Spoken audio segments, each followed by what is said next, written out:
Are you responsible for leading change? Maybe your role requires a lot of influence without authority, or you're a leader who has to drive change with your team. If so, you know how challenging it can be to get people on board. This week, I talked with Sarena Diamond, a transformation executive, about how to manage the human side of change. Here, she shares a three-step process for approaching change in the face of resistance, which is almost always rooted in fear. We also talk about what to do when you're leading change and you're doubting yourself. Thank you so much, as always, for listening. Welcome to the Impostor Syndrome Files. My name is Kim Meninger, and as an executive coach and former high-tech leader, my personal mission is to help professionals overcome imposter syndrome so that you can advance your career with confidence. Each week, I interview a new guest who brings a powerful perspective to this conversation, including personal stories, best practices, and new insights. The more we talk about this issue, the more we destigmatize imposter syndrome, recognize that we're not alone, and empower ourselves to access the tools and resources that can help us and those around us. Thank you so much for listening and for sharing with others you think would benefit from this conversation.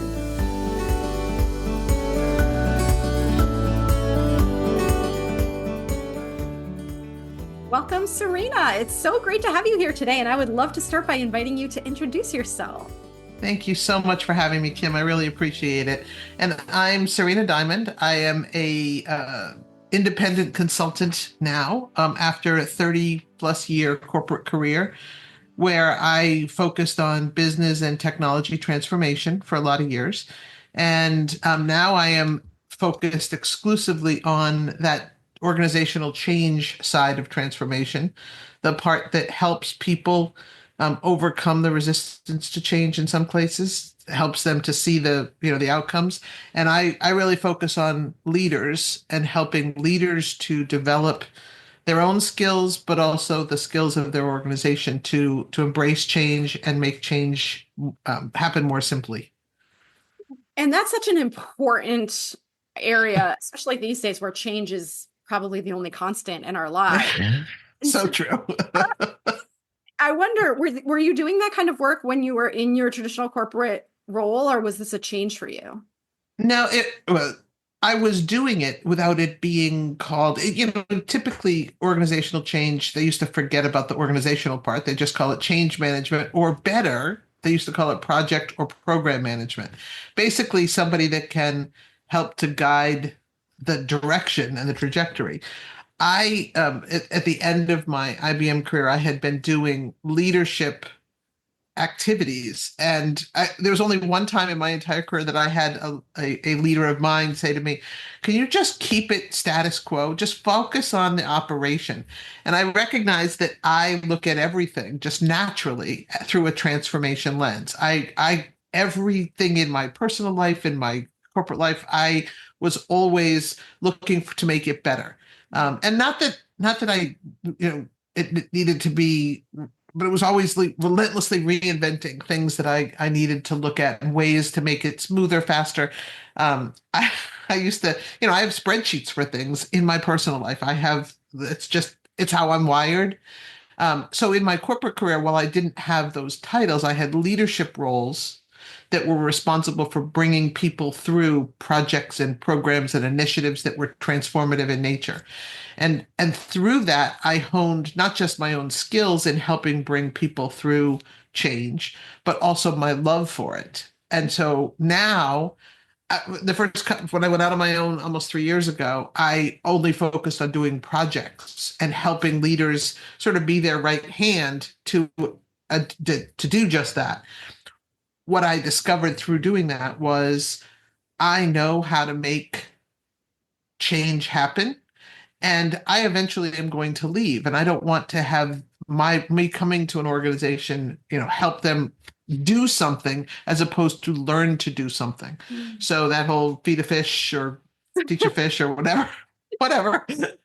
But really, so now I focus exclusively on being the hands-on, not the kind of consultant that sits back. I joke all the time, I'm not really a good coach because coaches ask people to do it for themselves. They stand on the sidelines and let players play. I'm in there going, okay, kick me the ball, all right, then I'll kick it back to you. So I am very much a hands-on player coach or but a leader's partner in helping change to happen. And usually my clients are they're at their wits' end. I wish I could say they're when I start that it's, oh, we're thinking this ahead of time. Very rarely is the phone ring for me when things are going smoothly, when we're anticipating a change. It's usually, I don't know what to do anymore. I'm out of gas. My second in command has resigned. This is the time of year bonuses are going to come. And now you're going to have a resignation of a senior leader who was driving some key strategic initiative that a CEO had committed to a board or to their stakeholders. And that's the point at which I get a call to say, how can I be helpful? And change is such a funny thing because I think we all want change. Especially, you and I are talking at the beginning of the new year and everybody's thinking about what they want to change and how they want things to be different.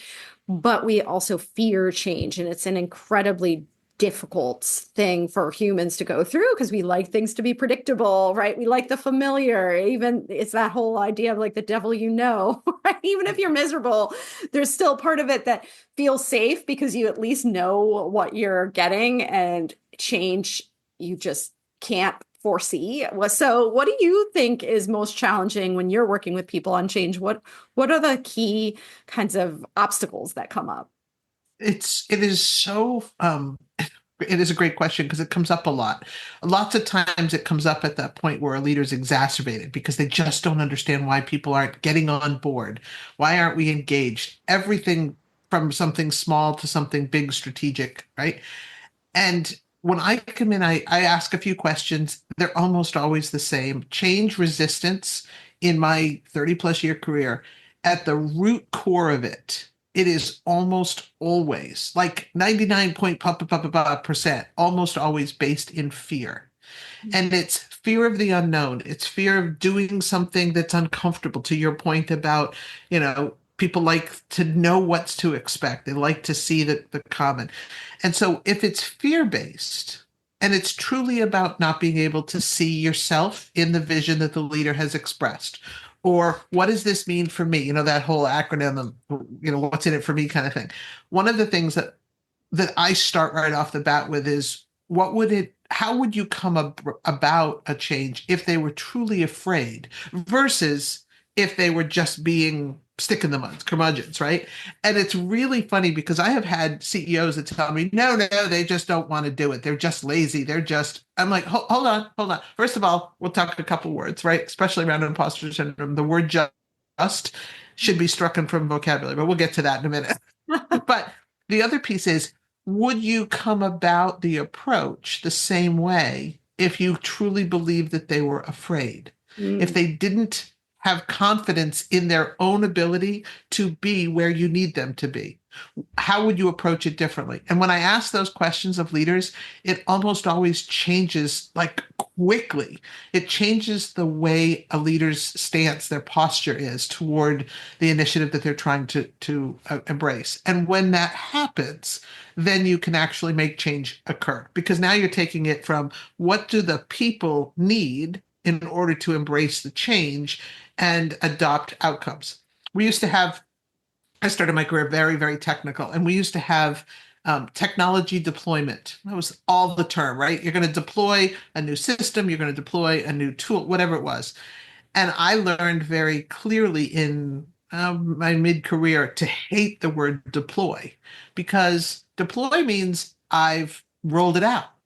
I've delivered to you what you should be doing, versus adoption, which is I've changed the way people need to do the work they're doing, the tools they're using, the way they show up and think about their work.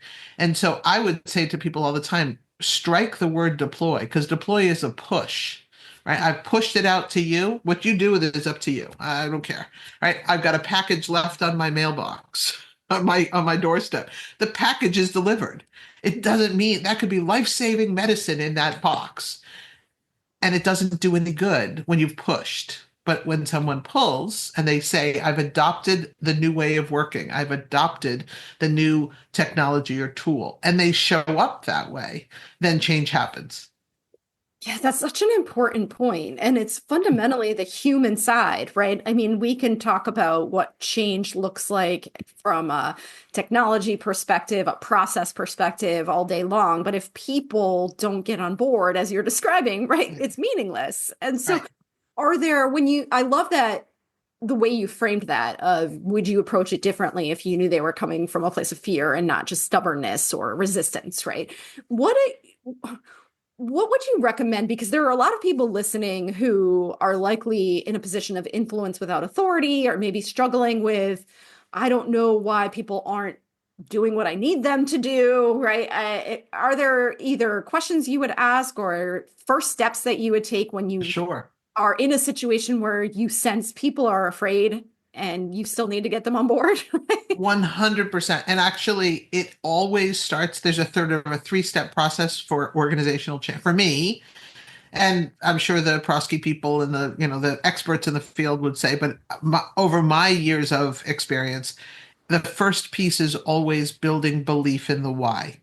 So Mm. it can be everything from I want to, adopt a new process or new business technology, or it can be something about a new organizational leader, right? Building belief in the why of the change creates an opportunity for people to have a purpose. They can see the reason for the change. And the fear comes down, the temperature in the room, everything comes down really dramatically as soon as people can understand the why. They may not necessarily agree with the why. Mm. And that's a different, people will say, oh, I'll make it. Well, no, you can't make them. You can't force someone to believe in something. So sometimes I'll say to leaders, there are going to be people in your organization that will immediately understand what you're going to be doing. And of that group, they will understand and they will buy in a subset. Mm. There will also be a group that will understand what it is you're doing and they won't agree. And then you have to talk about what's the root of which their disagreement is. Sometimes it is their past experiences. So then it's really up to the leader to be super curious about, based on your past experiences, and you understand why we need to be where we need to be. Help me understand what it is that you're going to do. So lots of times I will liken it to a chasm, right? If you're trying to hike across this ravine and you have this giant chasm and there's water and rocks at the bottom, and you say to everybody, we got to get to the other side. There are some people, and I once saw a humorist in my IBM at the end during my IBM career who talked about when you have change, right? And he was very funny about doing it, but obviously since it stuck with me all these years, but essentially the story was there's going to be 100 people in that troop of people that need to cross the chasm. 10% of those people, no matter what you say, how crazy it is, we're going to fly over this ravine, they'll be on board with you just because that's their nature. And 10% of the people, no matter what you give them, a steel deck bridge to cross that ravine, they're not going. So you really need to just sort of not play to those two sets, right? You need to build belief and you need to articulate the why, and you need to help understand the 80 in the middle. And the piece that's really important, lots of times leaders forget, is the 80 in the middle. Maybe half of those will understand the why and will understand the process and will trust you. And the others are going to say, my experience says no matter what we do to cross this chasm, we're going to die in the river below, right? In the ravine below. And so it's really important to learn from those people to help understand, based on their experiences, what has you, if you understand why this is important, you understand the direction that we're going, based on your experiences, what has you concerned? And those are the times where when leaders can actually truly listen and be curious and learn, the outcome of the whole 100 people on the troop crosses better. Because in some cases they may say, I know that you want to build this rope bridge, but building that rope bridge out of spaghetti isn't going to work, right? We've done that before and 3 people died, like something. But it's really an important turning point for leaders to not be so self-confident. This is the only way to do it. And when they are willing to open the aperture and say, I know where we're going, I know why we're going there. And I'm pretty sure how we need to get there. But I'm also willing to be curious about the experiences of the rest of the organization to overcome some of those changes. Sometimes it's a matter of I hear you, Mr. Very conservative person, Miss Very very nervous person. I hear you. What's it going to take to overcome that Mm. resistance? What's it going to take for you to trust in the direction that we're going? Um, but I sometimes I see leaders that are just they're out of time, they're overworked already. I don't know a single leader that I've ever talked to that says, "Oh yeah, I got tons of time. I'm my life is good. I work 3 hours a day and I play golf." Like there isn't a single leader that ever, or at least that's not the ones calling me. They're always working 20 hours a day and they're not sleeping very well the other four because they're so nervous and worried about the things that they need to do, that they need to bring their people through. And when we work together, we're able to help that organizational change happen. And it's funny because people lots of times will think the organizational change is a soft part, is the let me just it's not a human HR kind of thing. It really truly is a strategy for bringing people through the changes that are now constant. Yes, and I'm glad you said that too, because I think sometimes people think of like, oh, I have to coddle people, right? Or, this is the fluffy part of the change. But no, you're dealing with humans who have very strong fears, Mhm. instincts, experiences, all kinds of different uh, ways in which they filter information. And if you don't think about that, if you don't spend time on that, you're going to spend a lot more time on the back end, Oh, right? for sure. You said the word that I love the most when I do this is the experiences of other people. It is because of the experiences that they've had that they hold the beliefs that they do, Mhm. right? And it could be experiences like people told me or I read something, but most often those strongly held beliefs, and some cases those beliefs are resistance to change, but it's those beliefs that are based on the experiences that they've had. So you're not going to change those experiences. What you can do is help give them bigger, broader, different experiences that change them as humans, change their belief structure, change their willingness to adopt a new process or a new technology, or a new leader, right? How often is it that there's a new boss that came in and the first reaction is, oh great, here we go, right? New everything's changing. It'll be the flavor of the month, whatever that is. And so that's where lots of times people think organizational change can also be, related to that. Yeah, well, and I think as you're talking about that too, and the importance of being curious and really listening to people is if I come into a situation and I feel very strongly that we are not set up for success in this change, or I don't see the why or any of the reasons why I might be resisting, and you just tell me, oh, you just need to, you're wrong and you just need to deal with it, then I feel gaslit, right? Correct. And so you may, like you said before, you may not get everybody on board, and that's just a fact of life. But if you try to plow through people's feelings, you're never going to get the adoption that you're looking for. Well, and what's funny is that the plowing doesn't speed you up. Mm. Lots of times people think I'm just going to make them do it. Mm. I'm going to, and that's first of all, that's I recently heard the phrase leadership laziness, Mm. right? Is plowing, the word you used. Um, I don't like that because it comes off as I've yet to meet a leader that's lazy. I think they're looking for just get this off my plate, right? Can't everybody just get on the same page?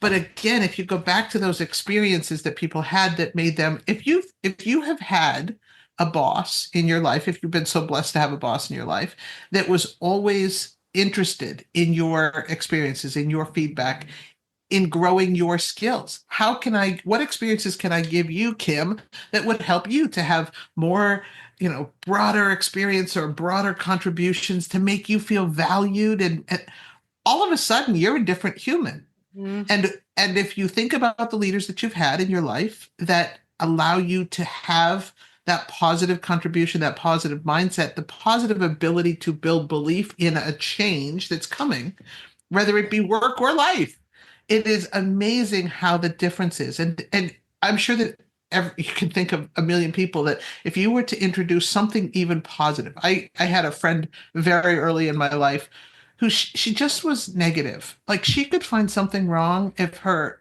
and I remember this, you could win the lottery and there'd be, all the ways this is going to be a problem. Her husband won some trip. It was back when radio shows were, and he called into, he won some trip. And her first thing she said to me was, "Oh my God, I don't have anything to wear." And it was a tropical and it was middle of the winter. And she's like, "And I'm going to have to find a tanning salon or something because I can't possibly." And I'm like, wait, your husband won a trip. But her experiences, if you like in thinking about that, her experiences were she was the oldest child. She had all the things behind. She didn't have a lot of fun, positive things that naturally came to her initially. Mm. And so, faced with a really positive change, it happens. I had a client last year who they acquired a smaller company, 40 people, but huge revenue in an adjacent industry. So it was going to allow them to open up some really good business opportunities. And what was really amazing was the people that were like, "Oh my God, not those guys." Oh, they were very resistant Mm. because in some cases they had been competing against each other in the market before the acquisition.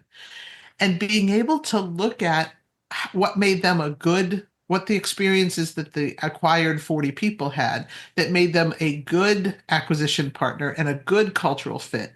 As soon as we changed how we looked at that and started asking the questions that said, how do we bring them in, not force them to fit in, not plow through what they were doing, it changed the game. And it was really an impactful ability to look at that from a leadership perspective. And really, it's a human being thing. It can be in your personal life, right? Yes.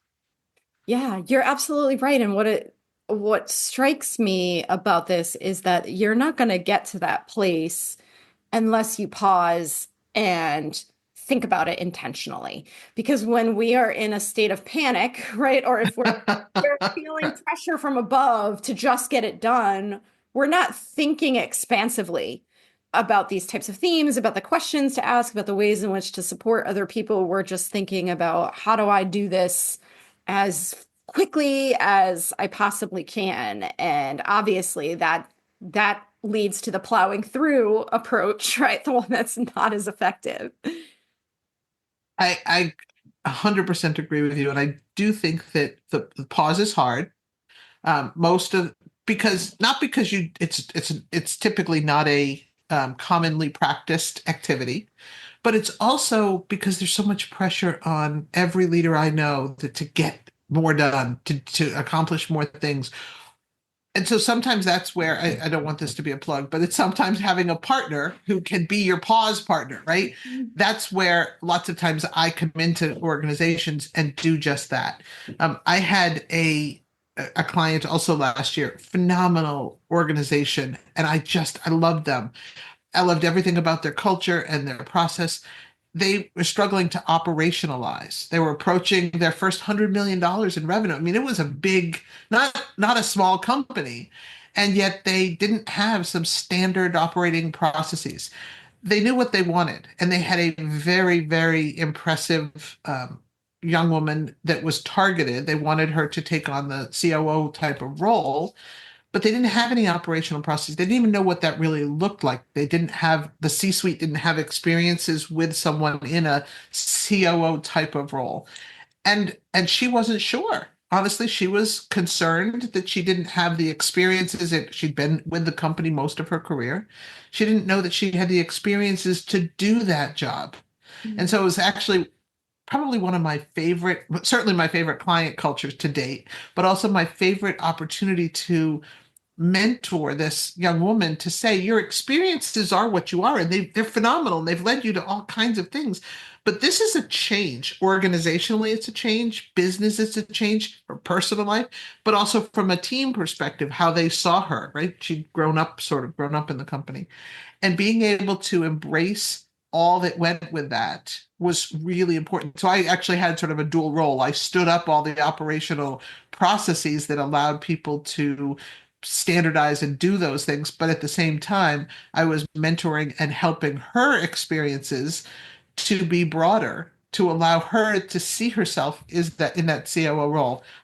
Spoiler alert, she was fabulous. I knew she was going to be, but she was fabulous in the role from day one and rounded out the year. And I haven't I haven't dialed back yet to find out if they hit their 100 million, but it really was a phenomenal experience for me to see that building of experiences, broadening of belief systems for an individual as well as for an entire organization affected change, and it drove change in the organization, unlike anything, that all the traditional ways of making change, plowing through the change or making people do it happen. So well, and you bring up such a good point, because I was going to ask you that too, is what if it is the leader themselves that's doubting themselves, right? Because that's a lot of responsibility. You're probably feeling this sense of, oh no, what if I get this wrong?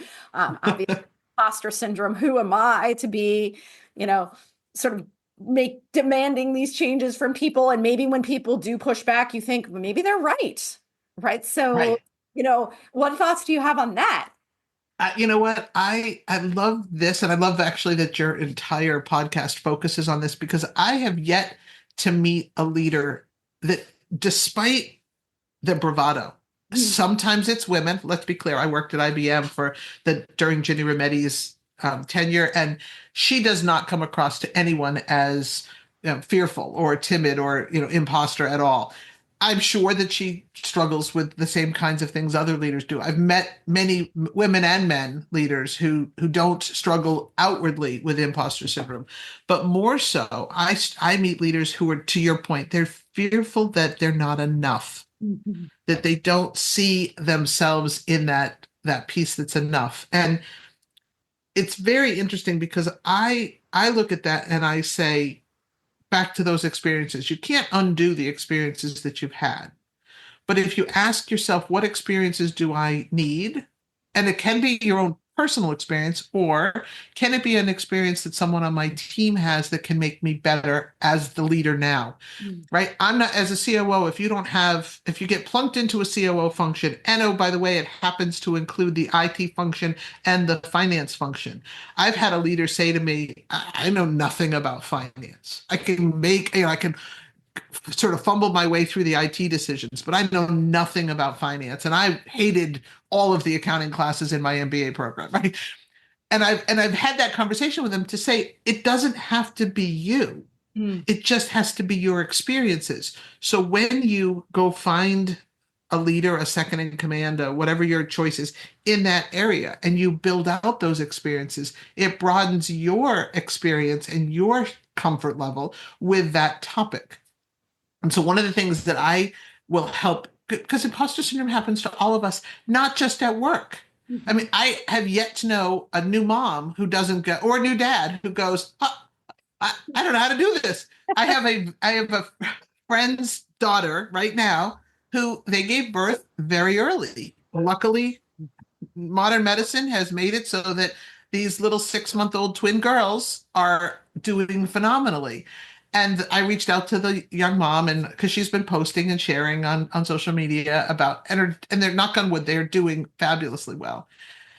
And I reached out to her and I just said, I just wanted to tell you, in case nobody has, you're a rock star. Like, you are doing this. And she was really grateful, and which is important, I think, from a leadership and rising and helping others rise. But what was really interesting to me was her response was, there's so much going on here in the NICU. I just can't wait until they're big enough that they can go home and things can get settled down. And I resisted saying what I wanted to say as the mom of now grown adults. Oh, sweetheart, keep them in there as long as you possibly can, because you've got all the help, all the support structure, everything around you. You want to have somebody that's bringing you in and that's the expert. I remember looking at my firstborn and going, wait, you're letting me take this human being home? Like, what is wrong with you? I don't know what I'm doing. I've never done this before, and they don't come with those instruction manuals. So it's the same kind of thing. You've newly gotten promoted, and your reaction is, this is awesome. I'm going to have the salary the prestige, the title. I'm finally, oh, wait a minute. What? I'm supposed to do this job? And I don't know anybody that doesn't react, at least privately, at least if they're truly being honest privately with themselves, going, I don't know what to do here. And it's sort of like saying, I want to spend a couple more days in the NICU, right? I want to have people around me that are calm, that know what to do, that are patient. I remember my older sister coming when my firstborn was home. And I recently packed up some of the baby photo albums, and there's a picture of my newborn son with my sister holding him. And I had added a little caption in the scrapbook that said, oh, thank God, someone that knows what they're doing is here, coming out of my son's mouth. And I remember that to this day. And I think it's the same way with leaders. Sometimes they just need someone who has come before. Surround themselves with people that know. I'm a very big believer in your internal voice is the loudest of anybody that you're speaking, 1000%. There is nothing anybody externally can tell you that's going to change what you believe about yourself.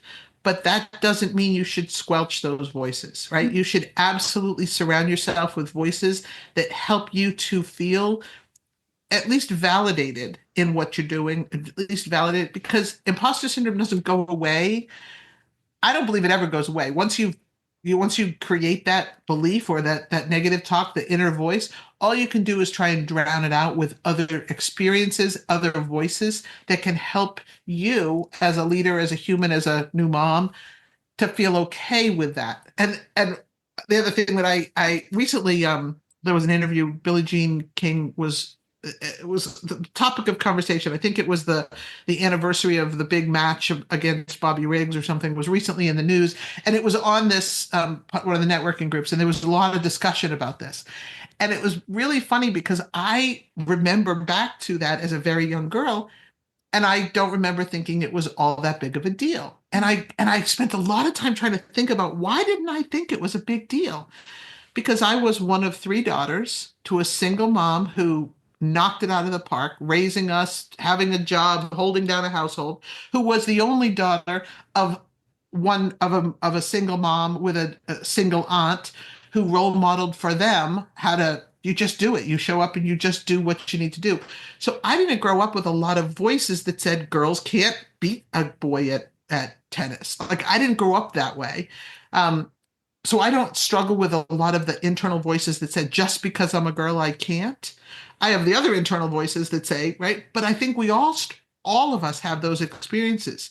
So if you all have those internal voices, all you can do is surround yourself with support structures, networks, other people, voices that can at least balance out those inner voices that keep you from feeling that you are doing all the things. Because at the end of the day, we just want to be confident in what and the confidence comes from individual experiences or shared experiences that lead you to a positive direction.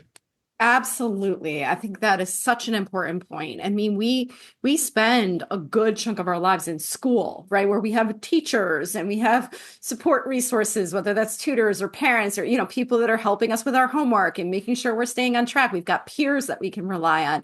And then we find ourselves in the workplace and suddenly it feels like asking for help is a sign of weakness, right? Or learning from others, as opposed to saying, no, this is how we have thrived for most of our learning opportunities, right? Why would we change that now? And, why would we try to reinvent the wheel? Like you're saying, I remember the same exact feeling of like, oh my gosh, you're going to let me take this little person home with me, right? But we are not the first mom to ever leave the hospital with a newborn. We're not the first leader to ever, lead through change. Why suffer in silence? Why make it harder than it needs to be when there are people out there who are willing and able to support you? Well, and the question really, the why am I feeling this way?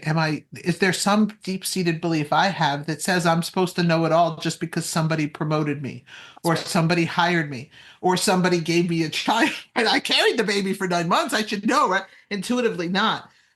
It's interesting when we first started, connected to try and talk about this podcast. I kept thinking about in my IBM career, I had 15 years. We hosted a camp for girls from underprivileged school districts they had aptitude in science, technology, engineering, or math, a STEM camp, but they didn't have role models. And so the IBM research facility, we used to host them 1 week a year to come in, and they were selected from their teachers for that reason. And what was amazing was to see these 12 and 13-year-old girls change in 4 days by having their experiences broadened. Just taking something that they had an aptitude for and then putting them into a class where we talked about states of matter or, the sweet science of chocolate, seeing their experiences, and it worked. Like, we were able to see the growth of those individuals. I think about that when I think about a new mom or a new leader or something, where it's like your experiences, you are who you are. Someone sees that in you, that your ability to be of a leader, and they're promoting you, and yet your experience isn't there yet. And if you broaden the aperture a bit and see how you can do that, you can continuously learn in new ways. The future is limitless for folks, even if you're struggling with those voices that told you maybe you weren't enough, or whatever those internal voices may have been. Yes, that's a really important point too. And I think the expectations we hold for ourselves rarely align with what the expectations are of others, right? And I talk about this all the time with clients and just people in my community, where they'll say, my boss just asked me to take on this whole new additional area of the business. And I'll tell them I don't have that experience. And they'll say, oh, that's okay. You can learn it. Right. Obviously, they don't have an expectation that you're going to know this on day one. You've already told them you don't know it, and they're okay with that. Right. And so I think it's like, how do we reset our expectations in a more realistic way? There's a great question that I will say to clients lots of times when they are in that exact, what is it that you have seen from my past performance that gives you confidence that this is a great position for me? Oh, that's a good one. Yeah. Right. Because honest to God, I took a job once. It was crazy. I took the job because I was in the right location. Mm-hmm. And I didn't ask that question. I was told a couple months later that I was local. It was back IBM, very diversified, and I happened to be able to drive to the office where the other leaders were. What I did ask, but I didn't really understand it, was what makes it about this leadership team? Now, the dynamics of that leadership team required somebody to be physically in the building with them. It was just, that's the kind of leaders and the experience that they had. But what was really interesting, the woman who had been doing the job for 4 years before me was remote. And she struggled a lot. Now, not in her capabilities and not in the output, but in the interpersonal relationships they had with the other leaders of this division of IBM. So it was very funny because I didn't ask the question then.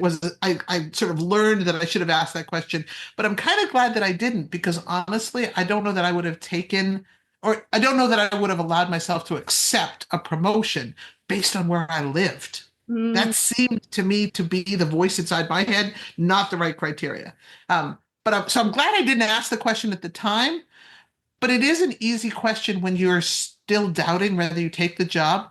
What is it that you see in me or my experiences that indicate to you that I'm a good bet, right? Right? And if you're the last man standing, maybe you want, or you wish you didn't ask the question, but you're saying, all right, fine, I'll do it anyway, right? That is a great question. I think, and then you aren't trying to read the other person's mind, right? And make it for sure.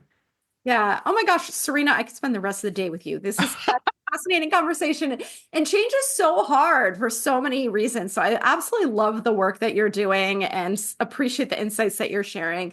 For others who want to learn more about your work and follow your progress, where can they find you? Probably the best is LinkedIn. I am pretty active on LinkedIn, and I share stories and experiences there. I'm going to actually, in 2025, I will be hosting a few, hoping to host a few workshops to help leaders more simply do that. Certainly, you can get to my Diamond Solution Group LLC website. But if you're looking for me on LinkedIn, you got to make sure that you spell it right. It's Sarena with an A, Sarena Diamond. And I'm there every day. So happy to connect with anybody. You can book a free consult if you need some time to just sort of pick apart some questions. And I'm happy to do that, truly happy to do that on a regular basis. Well, thank you so much. And I'll make sure that link is in the show notes as well. And thanks again for being here. Thank you, Kim. And thanks for the work that you're doing. I think it's so super important that women mostly, but women and men that are struggling with any of those internal voices have a place to go and to listen, to broaden their experiences so that they might actually squelch or at least drown out those voices with more positive thoughts. Thanks so much for listening to the Impostor Syndrome Files. If you would like to continue this conversation in a safe and trusted space, I would love for you to join my virtual discussion group every Thursday at 12 p.m. Eastern. For the past several years, the group has been limited to women, but it is now open, regardless of gender, to anyone who is interested in exploring and troubleshooting common workplace challenges, building better awareness of ourselves and others, and becoming more inclusive allies at work. Check out the show notes for more info on how to find us, and please join us next week for another episode of the Impostor Syndrome Files.